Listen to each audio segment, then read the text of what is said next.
We have a quorum with council members Clay, Karn, and Allen present. And the first item on our agenda is a conversation with the superintendent of the Clayton County Schools, Dr. Beasley, who's here to tell us about the start of the school year and all the great things going on in Clayton County Schools. Welcome. Thank you, Mayor Broom. Good evening, everyone. Good It's evening. always good to be here. It doesn't seem like it's been a year or so since I've been here, but I tell you, it's all a whirlwind right now. It all just merges together at some point, but it's good to see all of you. We have started school. We started on August 3rd as a school system. We're still the 5th largest district in the state, and we have about 52,000 students.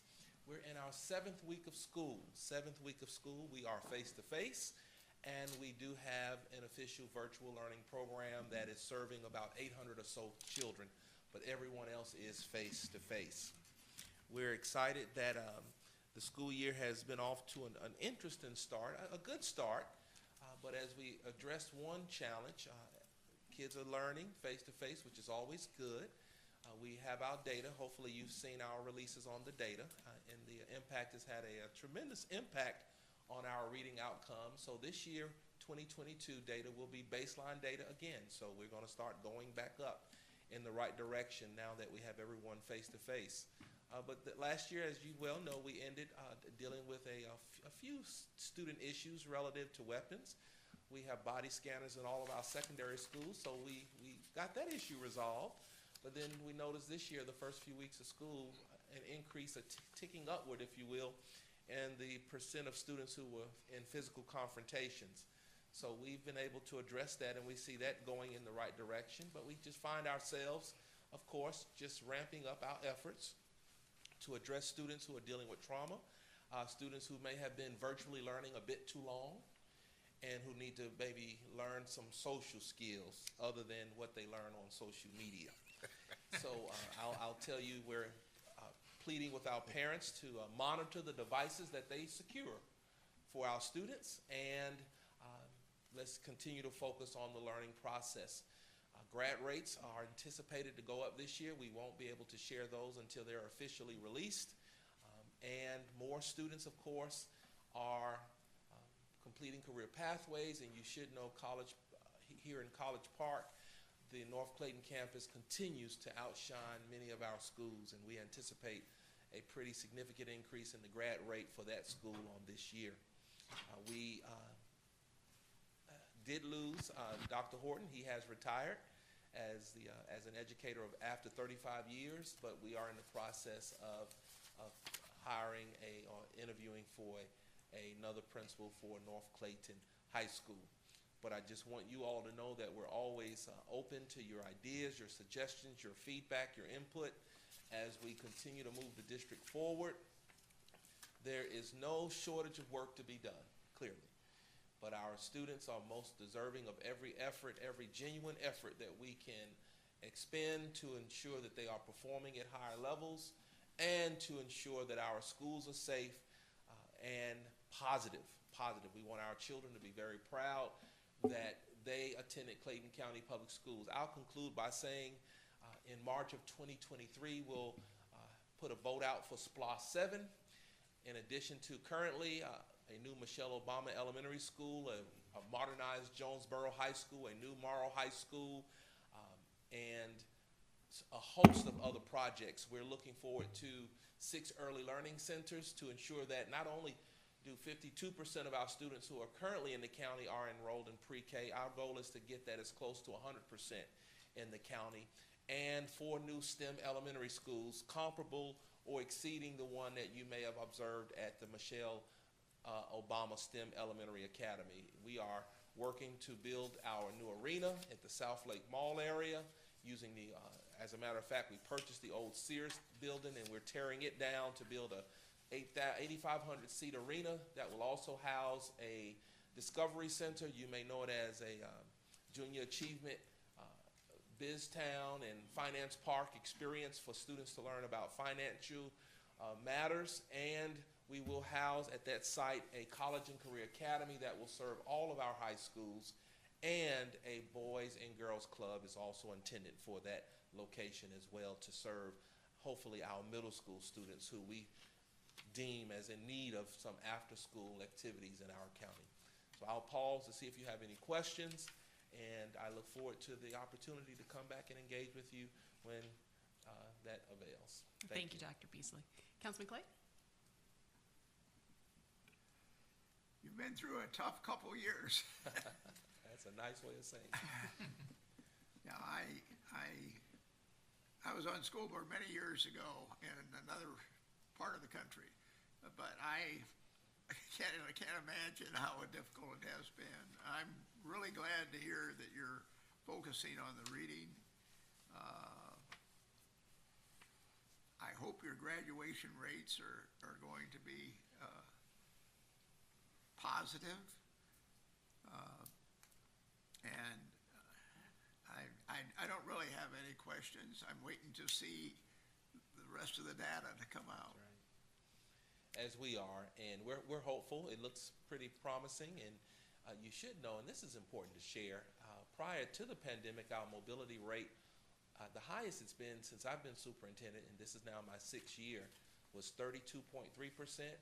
It went down to 25 point, I believe, 1% in 2020, and in 2021 it went down to 12.8%. So the pandemic has had a positive impact on our mobility rate, and I'm sure there are a host of reasons why that has occurred. But that's a good sign. Hopefully we can maintain that lower mobility rate as a county as we come out of the pandemic. We do need to, of course, we have been working on our literacy, but we have gone from about 60% of students reading on or above grade level in 3rd grade to about 39% as a result of this pandemic. So it's a lot of work for us to do, but as you shared, it's been a challenging few years, but the work is still the same. We've got to make sure that our kids are getting what they need. Teachers have the resources and are teaching at the level that we need them to teach, so our students can, again, begin to trend back upward in their performance. Well, reading is critical to everything else. It is. That's the simple fact. We agree. Councilman Carn? Glad to see you here. Good to see you, sir. Like you said, it's been a tough couple of years. I look overall, I peek into these schools, and man, I just, my girls my twins are 27 years old now, and I just, it's a different set of parents out here nowadays. But I'm glad you guys are moving forward. So this arena at the South Lake Mall area, is that school system funded or is that city funded? It's school system funded, and the Clayton County has committed to a portion of it, but it's school system funded. So that arena's for schools and the events they want to have. It's really a student convocation center. That's a big arena. It would be good for us to get a map of your school lines. We've got the 3 schools. There's North Clayton High, North Clayton Middle, and the elementary. Northcutt. Is that the elementary? Northcutt Elementary. Okay, all of those are ours in terms of within the city. That's my understanding, of within College the city Park. of College Park. Okay, what would be helpful to me is if you could have your team to get us a map showing the catchment area for each of those schools. In other words, the communities within College Park that the kids are required to go to your schools, and if it's along the Godby Phoenix Boulevard corridor, wherever they are, in terms of, so we would know. In other words, if you, I'm assuming you have these maps. You obviously Yes, have sir, we district do. maps for the separate schools. Once we are able to take a look at that, I would like to know out of the 3 schools specifically, how many College Park children are in those schools. Yes, sir. Because I know it's a smaller amount. I would imagine it's more unincorporated Clayton or Riverdale kids or something like that. But you understand what I'm asking? I do understand the question. So like the number of College Park kids specifically at the elementary, at the middle, and at the high school. That'd be good to know. We will. Okay. Yes, sir. And also, I love to see those schools' mobility rates, because that's a battle we've been fighting here for decades. Some of our schools, including CP Elementary, Brookview, which is a big feeder to us, and Heritage, I know their mobility rates were upwards of 70%. And that's because we're 75% rental in terms of city population as a whole. So we really get the mobility nightmare. Yeah, we'll So, share that as well, and historically on the northern end, those schools have had a higher mobility rate, but we'll share the school data with you. Okay, so the maps and then the number of kids, College Park addresses, and those College Park addresses are funny, but you know what I'm Yes, sir. asking. We Okay, understand. that'd be great. Councilman Allen? I had a note down here that said, what is your biggest challenge during the year? But I think you've answered a lot of that.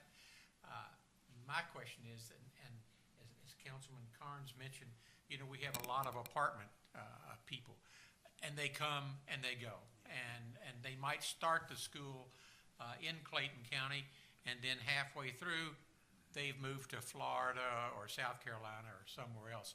How are they counted? Are they counted as a person that did not graduate? Are they just not counted, or how? Well, it depends. It depends on whether or not we can identify where they've gone. Uh-huh. If they're a senior or junior, they are all a part of a cohort.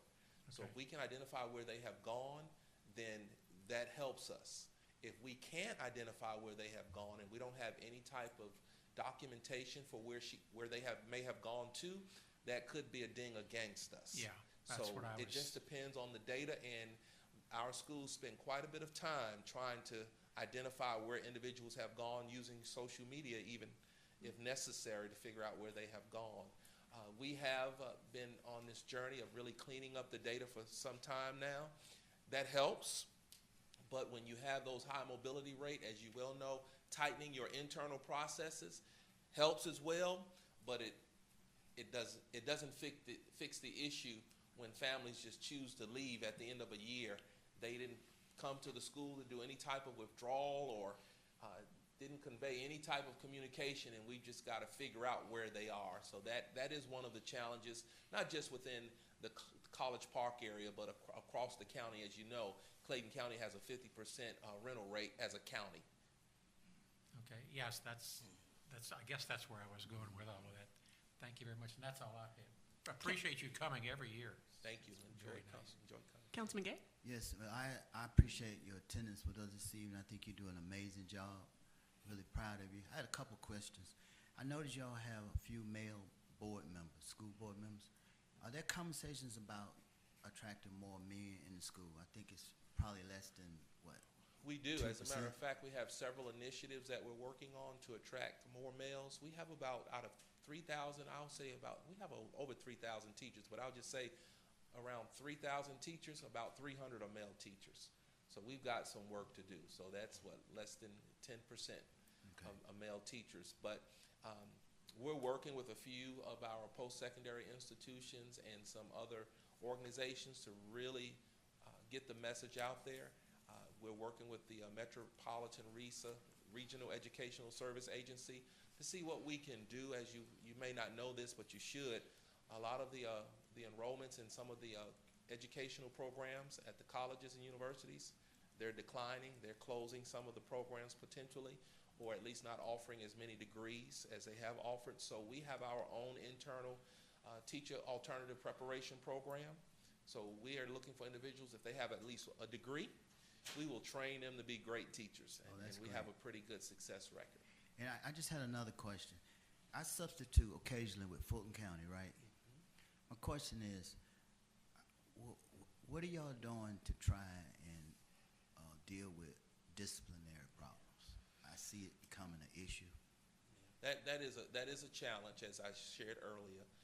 But of course, we have our student code of conduct. But as I shared with principals, you can have a code of conduct, you can have body scanners, you can have wands, you can have all those things in place. But the bottom line is you got to engage with your students, you got to engage with your parents, and you got to work your strategies, whether it means addressing this culture in which they feel like it's just okay to engage in physical confrontation, be disrespectful to teachers. You've just got to work those strategies. I wish I could share that there were silver bullets. There are not. You have to, as a leader of a building, have high expectations. I know when I was a principal, I've led 4 high schools. Sometimes my communication to the teachers was, send me the name of every student you need some help with. And I would take responsibility for meeting with those students, contacting their parents, and visiting their classrooms and holding them accountable. So yes, there are some things that we do at the district level. There are some things that the school has to do, but there are a lot of things that the leader has to do in order to really improve. For example, at North Clayton High School, right here in College Park, rarely, since Dr. Horton was principal, rarely did I have discipline issues coming out of that school. Rarely. Yeah, well, he's a different breed. Yeah, He's you got that right. I know him personally. I think you do an amazing job. One last question. I saw at AP, I think it's Fulton County, getting the scanners at the door. Body scanners. Are y'all gonna be implementing that? We have them in our secondary schools, middle and high schools. All high schools have them, and they're currently being installed in the middle schools. Yes, sir. And that's why we've seen, since the first day of school, no students have been tribunaled for weapons so far this year. Good. Keep up the good work. Yes, You're sir. doing an amazing job. Thank you, sir. Any other questions? Dr. Beasley, one other thing. I know you guys are still doing the clear book bags. Yes, sir, we I'm are. assuming that's a big help to, like you said, no weapons issues. I know Fulton County, right now it's optional, but going back to that, cleaning up the data with the mobility rate, I noticed, I said to myself, because we dealt with this with College Park Elementary, so their mobility rate was, considerably higher. Like I said, at one point it was 70%, which, in a 180-day school year, if I got a classroom with 10 kids, which they're never that small, but I mean, it's unbelievable. I'm going to lose 7 of those kids, and I got to replace them and start all over again, and it slows the whole class down in terms of learning. But the other thing is, in terms of your number, it skews the numbers so it doesn't show the actual picture. Like College Park Elementary, if they say, well, how many kids attended school this year? Well, if they say 600 kids attended, well, that's not really true, because going by your mobility rate, 1,000 kids actually attended, but the numbers on the ground, it make it look like it's static. So the high mobility schools get the same requirements as a traditional school with normal mobility rates of 15%, yet we expect them to have the same CRCT scores and SAT scores as a school with 70% mobility, which is impossible. But they're graded by the same, and that's the issue we've had in College Park because of our dynamics. But I wish there was some kind of a mobility specialist that would come in for the high mobility schools, because you got a whole different thing. I mean, new kids come in every week. You get them caught up, 3 or 4 months down the road, they're caught up, and then they're moved, and then some new kids come in, and you got to start all over again with them. But meanwhile, the whole class is kind of slowed down because of the mobility. You follow what I mean? Yeah, and this is why it's very important for you all as elected officials to be familiar with some things we look at. For example, when you ask for your data, you should ask for data for students who have met the full academic year, students who have been there for the full academic year. We can tease out their data. And we have done that in Clayton County, and we've demonstrated that students who stay with us, we graduate them, and we graduate them on time. So I'll share some points via email that may be helpful to really help schools, because sometimes people look at the data and they think, oh, that school is just worse than this school here, and it has nothing to do with the school being worse. As a matter of fact, if you tease out the data for the students who have been there, you'll see that many of our schools and students are doing a whole lot better than so-called better performing schools. So they do, if we could keep them long enough. That's right. They would, and that's one, we're looking at our apartment communities and what we can do to stabilize those so that we can have longer term. Folks, last thing, the shortage of male teachers, that's a big thing in Fulton County as well. I'm sure DeKalb County and everywhere else. Teaching is a mostly female profession. I mean, we know that. That's just a given. A male teacher is it's a rare bird, and I guess you guys are looking under every rock, I'd imagine, because the absence of fathers in the homes in Metro Atlanta and all the counties. Do they receive an additional compensation because of the fact how important it is in terms of school discipline, in terms of keeping other stats down, having men in the halls or men in those classrooms where when those boys go home, a lot of the times there aren't fathers in the house? Is that worth something to y'all, or? Well, currently, the system doesn't lend itself to paying differently because of gender. But we do have the opportunity, depending on the area in which they are certified in, or they are educated in, or degreed in, that they could qualify for certain incentives if we offer incentives for that area. But that would be gender-neutral incentives I got you. All right, and subject-based. that's good information. All right. Dr. Beasley, I had a couple of questions. Is there any effort on the school system level to perhaps implement conflict resolution strategies for students? I know you said, and we see it so often in our society, that the way in which people want to resolve conflict is through violence. But there are other ways, and is there something on the school system level that's being implemented to help that? Conflict resolution is a important part of our counseling program, and so we discussed that today, as a matter of fact, with our team. But I'll share this, as with any strategy, schools have got to be very intentional and very strategic about how to approach those strategies. So we offer conflict resolution in our counseling program, but we also have student engagement specialists, we have behavior specialists, we have a wealth of resources.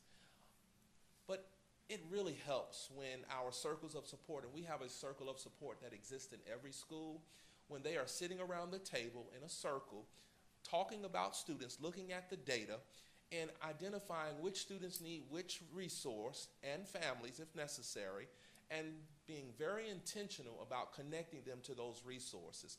So it's not just enough, in my opinion, to say, yeah, we offer counseling, everyone gets counseling, and counselors go in the classroom and they get conflict resolution.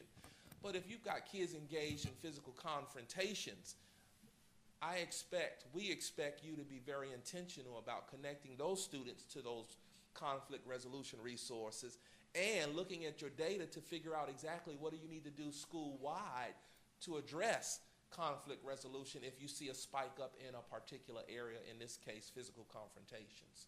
So yes, we do, but I do think that there's an opportunity for us to be a bit more strategic at the local school level, and at my level, the central office level, of really making sure that the schools are using the data to drive how they actually use those resources and assign students to get those resources.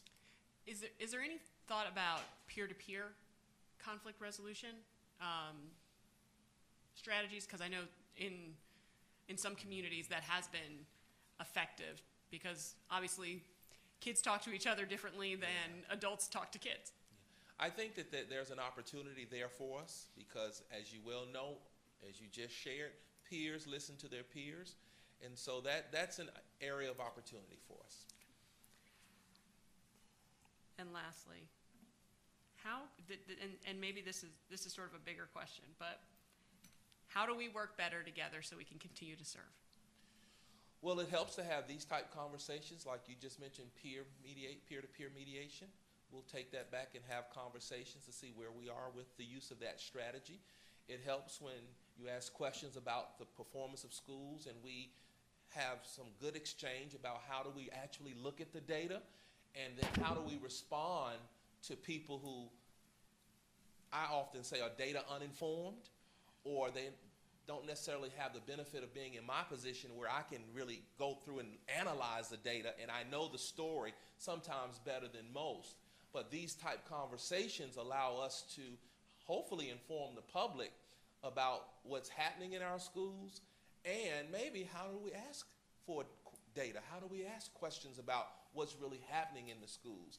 Or if you identify one or two situations that exist within a school, not to use that to generalize that the school is just unsafe because two students had a disagreement and they decided to get into some type of physical confrontation. It doesn't mean that the 1,000 students are fighting. You just had 2 students out of 1,000 who were fighting. It's like if everybody runs, a few people run the red light in Atlanta on any given day, that doesn't mean that all of us are reckless. Those are just the people that ran the red light are reckless, being reckless for whatever reason. So just having these conversations actually help. And then those of us who visit schools, who talk to principals and teachers, then we need to just be better advocates and really inform our communities. Our kids are very good kids here in Clayton County. On any given day, most of our kids are doing the right thing, and they come to school to learn, to be successful. But sometimes when the media gets wind of a few things, and sometimes it's just kids and sometimes it's parents sending things to the media, and people come to their own general, if you will, or conclusions. And oftentimes they are inaccurate, they're one-sided, and they don't have the whole picture or all the information in order to really come to some accurate portrayal, if you will, of our students here in Clayton County. So I think that these conversations actually do help. Doctor, one last thing, and the mayor touched on conflict resolution. It's something that occurred to me. I was at an NLC conference years ago, and there was a partnership with a city and a school system, and when she touched on conflict resolution, you know, we don't just bring you up here to get an update. We're looking for solutions. I'm looking for solutions. We're looking for solutions, and it comes through talking through stuff. And she stumbled upon something that conflict resolution, you know, obviously is missing in the households. It's missing in the schools. It's missing on the city level, just dealing with our kids in general. But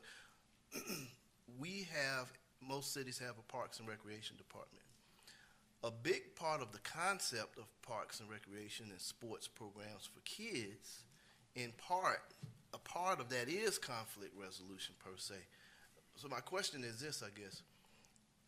We've got a lack of conflict resolution because we have a lack of nuclear families in the community, obviously, which is going to lead to other types of problems as well. But I think part of our recreation department, being that is in the spirit of the intramural sports and the group sports and the team sports and the whole nine, it's part of it. But at some point, I said to myself, well, we have different types of programs in Parks and Recs, but we don't have a conflict resolution program in Parks and Rec. And if the point of Parks and Rec is to help get these students prepared for life, and it's not athletics. It's not athletics at the end of the day. Maybe there's some possibility for some partnership there where some of our kids could get some type of conflict resolution courses or classes or something along those lines in our rec department. Or maybe some kids can be sent to that where they get some sports, but they get more conflict resolution than they would normally get in a recreation program. You follow what I'm saying? No, I follow you totally. You are correct. And I don't just come here to give you updates, but just your questions and even your idea that you just shared, it gets the wheel turning. What can we do? And remember, it's a collaboration. The school has a part, every classroom has a part, counseling has a part, behavior specialists, parents have a part.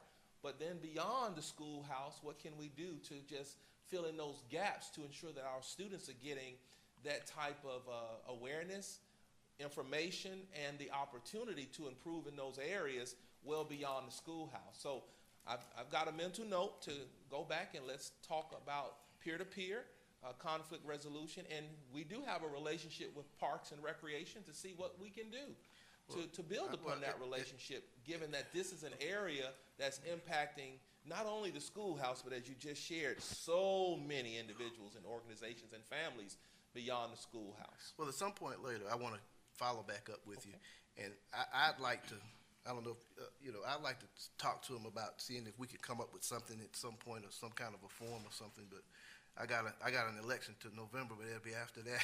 Okay. I want to catch back up with you really about just putting our heads together at some point and seeing if we could come up with some kind of a concept of a program. So Sounds good. Yeah. Look forward to that conversation. And Dr. Beasley, I actually have someone who, on the South Side, who is very interested in conflict resolution in youth, and so hopefully the two of us can connect, and Very good. I'm happy Sounds to good. share that information Thank with you. you. Thank you. Thank you so much for coming. Thank I you all. appreciate it. We appreciate it, and hope you have a great evening, and look forward to all the great things that the scholars in the Clayton County Schools are going to Thank you. achieve this year. Thank you for the invitation and Thank you. enjoyed the conversation. we're going to get that information, right? Yes, sir, you will. Okay, all right. Thank Thank you so much. All right. And I was so excited to have Dr. Beasley here. I think he was actually number 2 on the agenda, and I reversed things. But now the next item is a conversation about senior citizen discounted electric rate. Good evening, Mr. Richardson. How are you? Yeah, good evening, Mayor and Council. I'm doing well. Y'all asked last council meeting to pursue an additional discount on senior citizen. So you go to the first slide. We'll start with our current rate, which was approved, actually started back in January of 2011, and then in January of 2016, we changed the rate. Actually went down the rate about 6.4% then. Basically, the senior rate is our regular residential rate without the $10 base charge. So you're saving $10 a month plus the tax, and that it equates to about $50,000 a year reduced revenue for us. The rate, like the regular residential rate, has the summer and winter part of it, and you also have to add in the power cost adjustment and franchise fee. This is for 65 and older. There's no other restrictions on this rate. So we're looking at into an income level additional discounted rate. The next slide shows you some statistics. The last 12 months, we have had 418 active accounts billed under this rate, an average of 786 kilowatt hours, an average bill of $102.75. That's without tax. So if you look at the next slide, it kind of has 2 columns, this existing rate on the left, and say we discounted that further 5% on the right. It breaks down the rate, but all the critical information is in the yellow. Well, the yellow rectangle reduced on that. So it's the average bill with PCA and franchise. The current rate is $102.85, and the 5% would reduce it to $97.61. Or saving about a little over $5 a month. Per kilowatt hours, 13 cents, go down to 12.4. And if you look at the Public Service Commission survey average of residential rates, the seniors rate is already below that average, and this will go further below it if we go into another discount. Further reduction of revenue about $25,000, $26,000 if everybody qualifies. So the question is, do we change it based on income or just automatically give this to citizens 65 and older? The next slide shows options that we can keep the regular senior rate for 65 and older and develop a senior 2 rate for those that also meet the income requirements. We'd also have to establish a form and a method to approve of their income. And I'll also have included Georgia Power's rate discount. They're based on 200% of the federal poverty level for an individual. That number right now is $27,180 for one person. And their discount is up to $18 a month. Currently, their base charge is about $14 a month, so that's basically they're doing the same thing, giving their base charge back.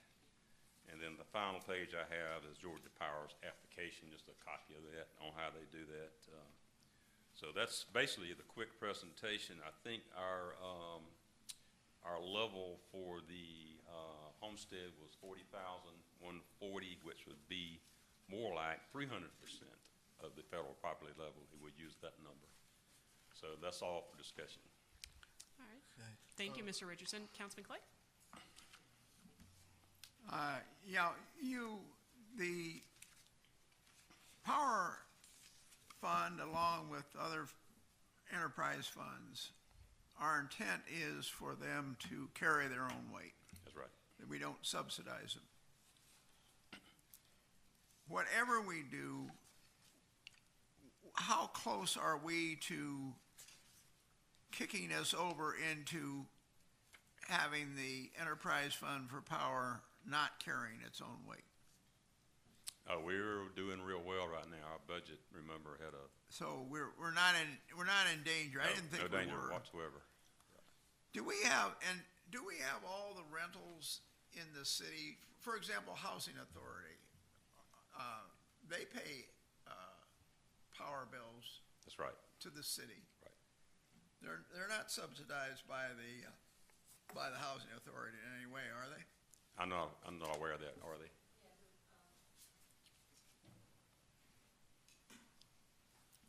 Ms. Fleur Bradley. Good evening. Evening. I believe the Housing Authority pays the water bill, but I'm not sure about the power bill on the, for the Yeah, residents. I don't think they have individual water meters there. Correct, so the Housing Authority pays the water bill on But I behalf think of they the, have to pay their own. I believe so. This has been a big concern with me. Has anyone taken advantage? I have pushed people, and the Housing Authority particularly, because if they're in a situation where if their equipment is not maintained or not, maybe has a freon leak, so it's low on freon, that will consume a large amount of electricity. And I've said that we will offer a service of coming Right. there and checking out the temperature differential. It's not that hard to do. I mean, I could do it, you could do it, anybody could do it. But to my knowledge, no one's taken advantage of that. Is that correct? That's right, nobody, we have heard from none of those. That's really, really, really strange.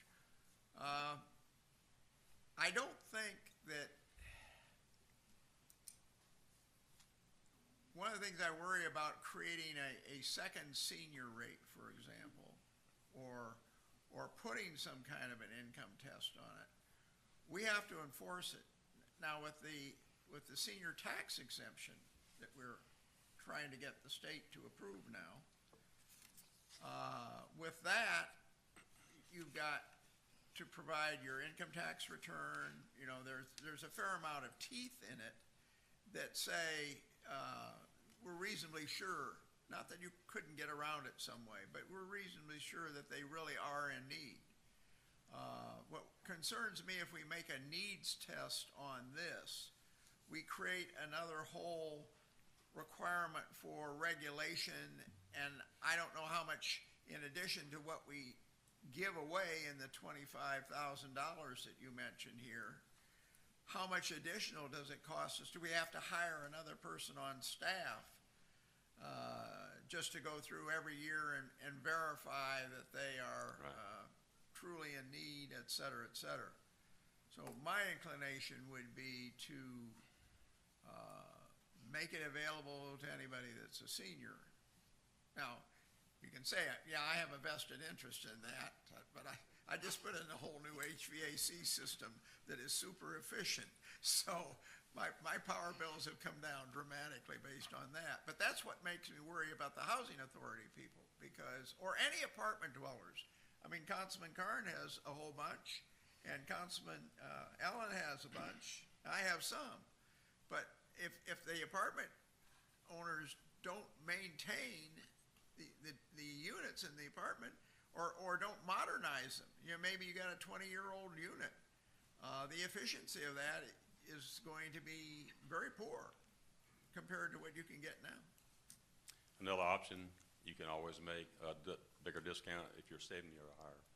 So you can base it on the older age too. I'm Based sorry, on Mr. what- Richardson, I didn't hear. If you can make that discount available for 70 and older, have it staged that way. And my recommendation would be if you're receiving a city credit, you wouldn't be eligible for this senior discount.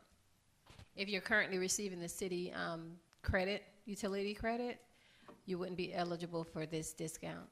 Okay, that'd take care of people like me. Any other questions, Councilman Clay? No. Councilman Carn? Yeah, well, first of all, I didn't propose this to further confuse seniors. So, yeah, we don't need a two-tier system, so I'd like to add this to the discount, what we have. If there's a $10 base charge that's waived, if we do a 5% discount on top of whatever, percentage-wise. But I got a couple of questions. So I see on here, you got the average kilowatt hours per month, 786. That sounds extremely low for anybody, seniors or not. Because at one point, I thought, isn't there something that kicks in at 3,000 kilowatts a month? Or did I No, ever it's, hear the that at one break point? point is 500. It was 500, it was 500. So so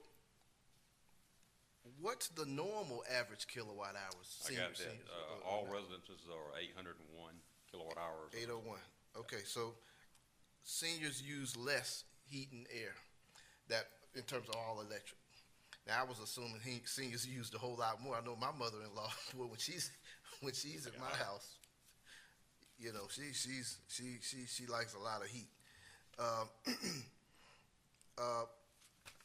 When I look at this discount, if the average bill is $102, that's for seniors? Right. Okay. 5% is not a whole lot of savings. If you tell somebody we're taking you down, and I didn't know we were talking that, 5% isn't going to be the kind of, and if we're only talking 25,000 reduction in revenue, I'd like to look at a 10% discount. I'd feel more comfortable with something like that, because if you're giving someone a savings, I'm like, give them a savings. But again, that's just me. And by the way, if we do this, we're talking 65 and older, not 70 and older, 65 to match the senior homestead exemption. I just want to make sure that's clear, because someone mentioned 70, but this is going to match at 65 and older. Okay.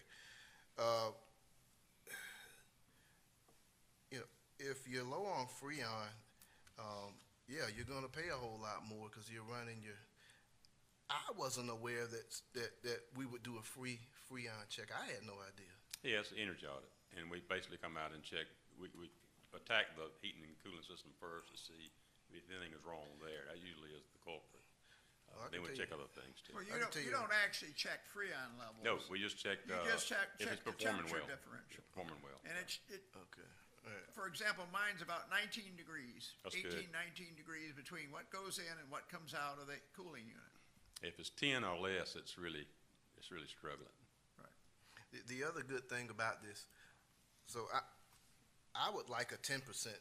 I would like a 10% discount, being that if the average bill is that, and that hasn't changed relatively year to year. Is that right? Is there about $100? Yeah, it's been about the same. Okay. Yeah. So that's not going to change.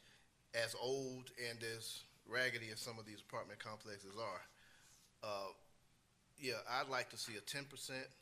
Again, that's just me. And here's the trade-off, I think, for that. Okay, so I think there are benefits in other departments as well. So a senior citizen, I mean, you look at the profile of a senior, the longer a senior stays here, we give them another incentive to stay here longer. I mean, think about this for a minute. And Chief, I guess you guys can, Chief McCreary, so if more seniors are interested in living here, even getting an apartment here, because we have a good solid discount on electricity, they may want to stay here longer. I think that benefits us in a couple of ways. A senior is probably going to have less police calls. Would I be guessing right? I'm assuming they're not as much trouble. I used to say something about my Fulton County seniors. They've got special powers and abilities that the rest of us don't have. They can't be fired and they can't be arrested. Well, theoretically speaking. But I do tell them now, if you act a fool, you will be arrested. But generally, a lot of departments refrain from doing that because it's just a bad look. I've seen seniors get away with stuff that they will tell the officers that folks my age certainly wouldn't get away with. But if a senior stays here longer, I think that's less police service in our multifamily where we have issues. I also look at this. If seniors stay here longer because of that discount, it's less wear and tear on our roads because they drive less.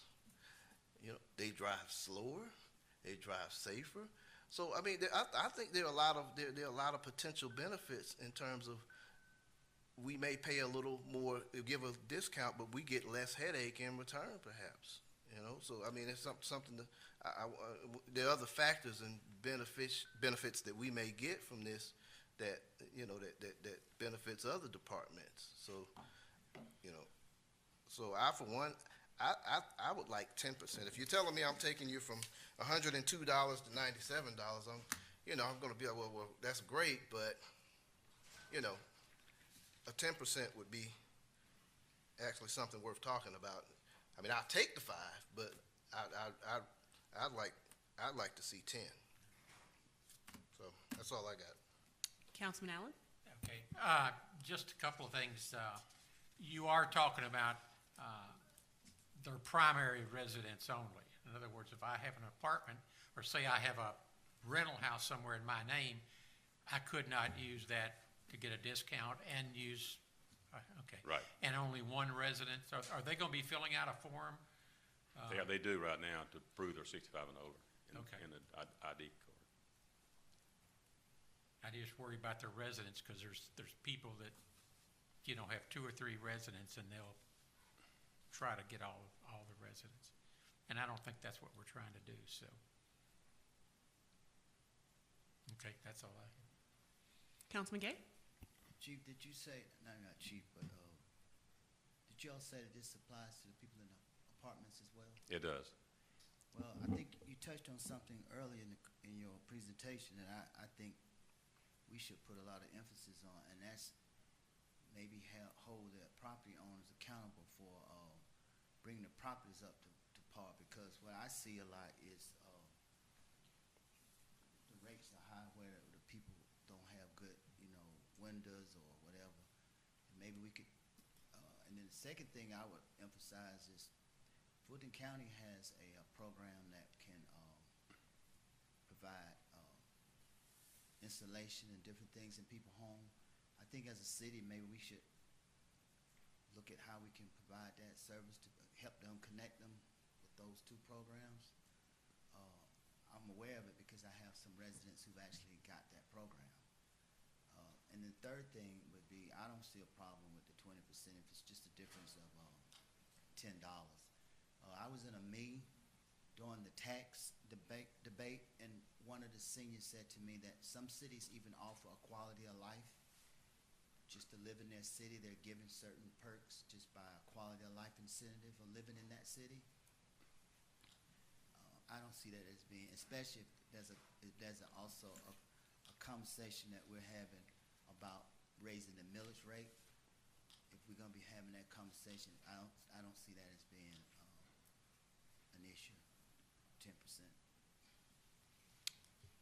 Ms. Flora Bradley, in terms of the transfers in from the electric fund to the general fund, how would this impact the planning that your department has gone through in terms of budgeting? Right now, we're transferring $1 million, because right now, the outstanding balance due to the general fund from the electric fund is about $6.2 million. So each year, depending on the revenues and expenditures, we're transferring over about $1 million a year to pay back the general fund.